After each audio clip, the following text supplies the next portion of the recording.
leash right here, then she can only feel it on the opposite end.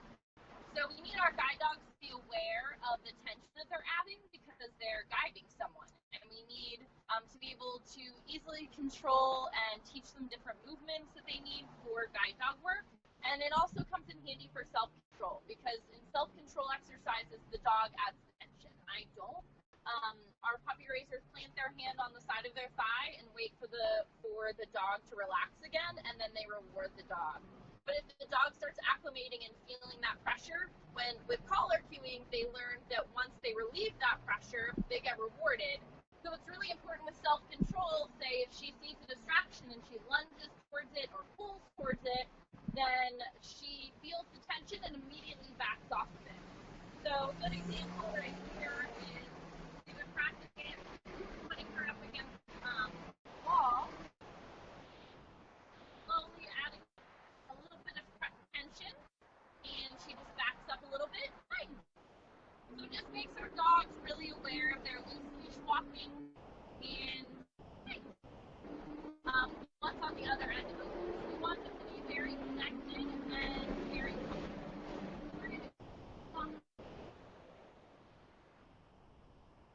We might actually see some guide dogs that are in training right now because most of our training in downtown Huntington, and we get them acclimated instructors, guide dog instructors with fully trained guide dogs, doing their blindfold back. It's a great place for us to do a lot of our training, lots of real life distractions, and there are lots of crosswalks. Let's try again. So she was distracted by one of these little seed pods on the ground, so we'll go ahead and just work towards it. Good job. So she realized her mistake because she'd added that tension on the leash, and then realized that she needed to avoid it because I let breathe that tension. Good.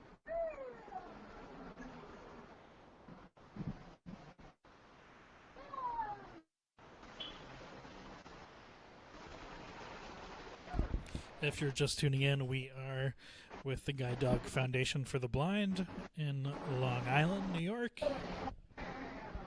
We're hanging out with Smudge.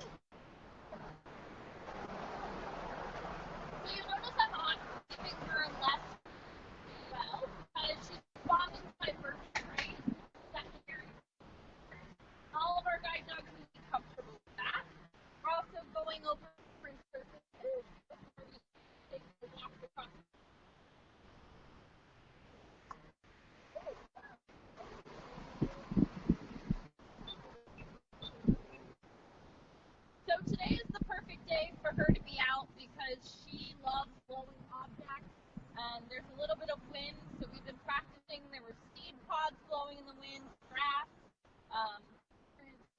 some paper and stuff. Really good practice for our puppies to get out in those scenarios. We've been practicing it with our artificial situations, but it's good to get the practice in real life too.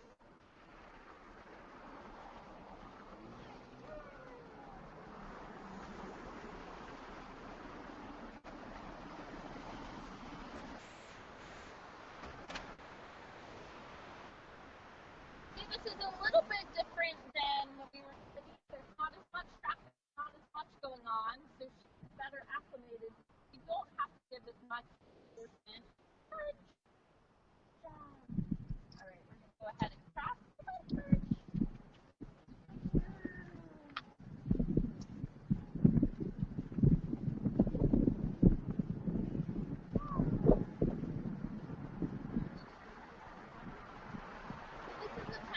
A lot of pet dogs. Let's make sure that our dogs are comfortable around the other pet dogs, and we also want to make sure that they're not stopping to sniff everything and ear scent. It's really important that our dogs can stay focused on the task. So if you start to get them used to it, so they're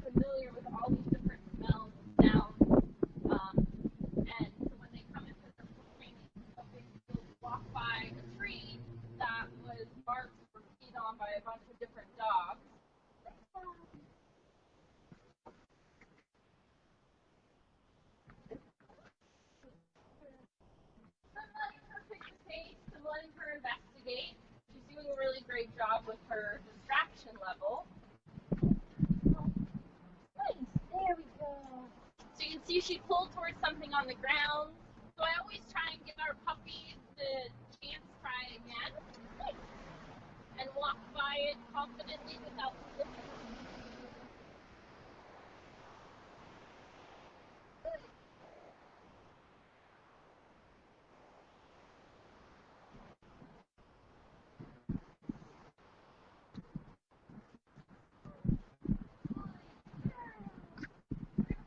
Collar cueing again. So one way that we can teach that is getting them out of what we call a heel position. So our puppy is by our side. So I just add a little bit of tension, and when she responds to it, she gets a marker word, and then reinforce with teaching her that when I add tension, she feels that tension on the leash and responds by moving to relieve that tension. She moves towards it. We can go ahead and practice right here. Nice. And you might not be able to see it because it's very little movement. Nice, good girl. And as she gets older, we'll ask her to do it in a sit, but she's very comfortable in her down position. We'll ask her to do it in a stand, but she's really comfortable in her sit position right now. Nice. Good job. Good girl. We've actually been working on her down position too, so she's learning the word for it. We'll start practicing it in public. Down. Nice. Good girl. Down. Nice. Down. Got to think about it. Nice. Good job. So she keeps popping up, which is perfectly okay. As she gets older, our expectation will be that she remains in the down position. Right now, she's still learning it, so our expectation is very low. We just want her to learn that the word down means to slide your body in a down. Down. Oh, got a little distraction.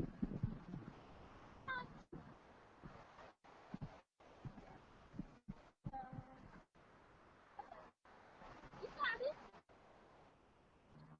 Down. Oh. Nice.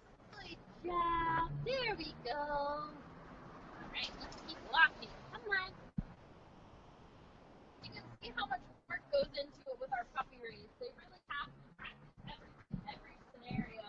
So our puppies, as they grow up, learn to respond to their handler in varying environments. You saw she got a little distracted by and then she got a little silly with me. And it takes a lot of patience. Our puppy race is really doing a great job. She's doing well-rounded, well-civilized job.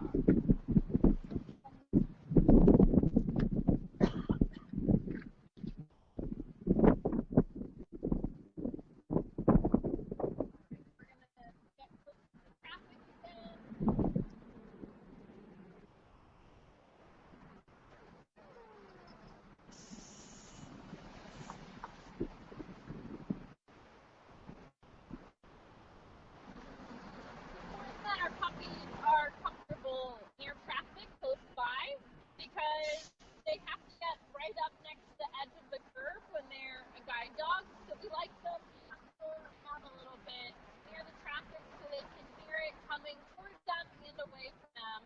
So we make sure that they're comfortable and that they can keep someone safe while they're becoming a guide dog and when they do become a guide dog. Good job. All right, come on, Smudge. Good girl.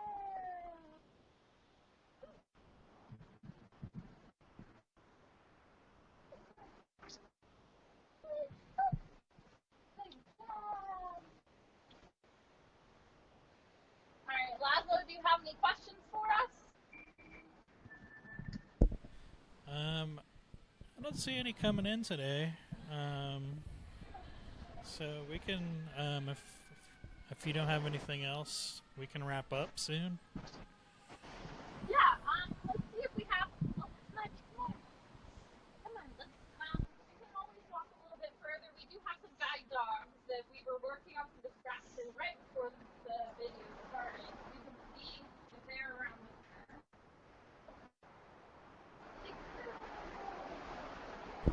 Faye wants to know, how are guide dogs selected?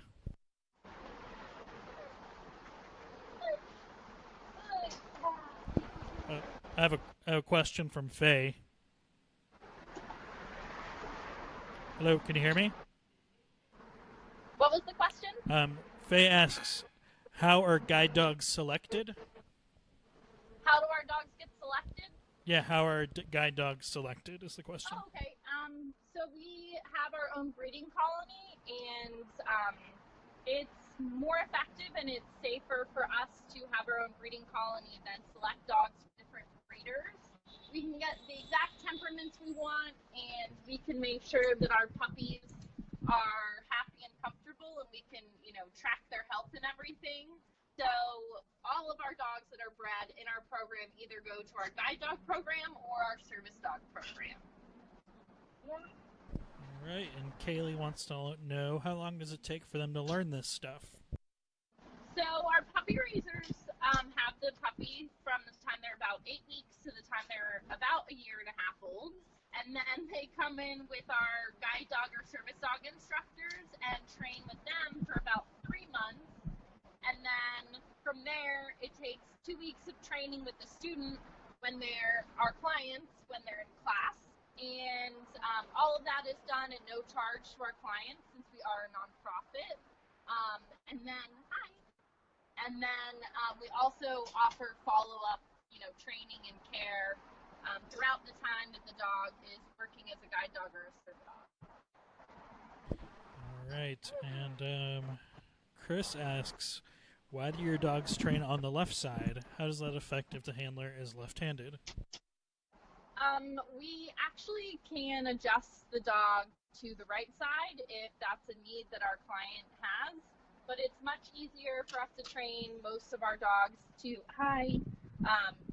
the walk on the left side because most people are right-handed, and then if we need to, we can easily adjust the dog. We make sure that they're comfortable on the right side if that's needed for the client. Cool. And there's one more question. Alex wants to know, how can I become a guide dog trainer? So all of our guide dog instructors go through an apprenticeship program, which is about 3 years long, and they learn all about guide dog training, and they learn about working with our clients and the different aspects of blindness and visual impairments.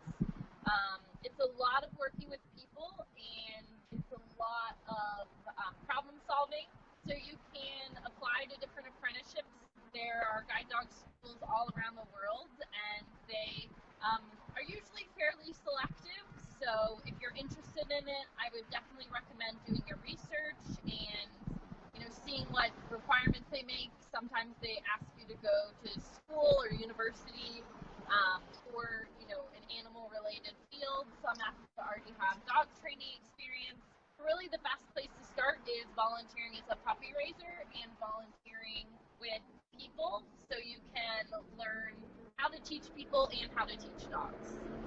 Awesome. Yeah. Well, if you're interested in learning more about the Guide Dog Foundation for the Blind, you can visit guidedog.org, or if you want to learn more about America's Vet Dogs, it's vetdogs.org, right? Yep, absolutely. Cool. And we always need puppy raisers and volunteers and people to support our mission, so feel free to check us out online. Cool. Thanks, guys. Thanks for watching, everyone.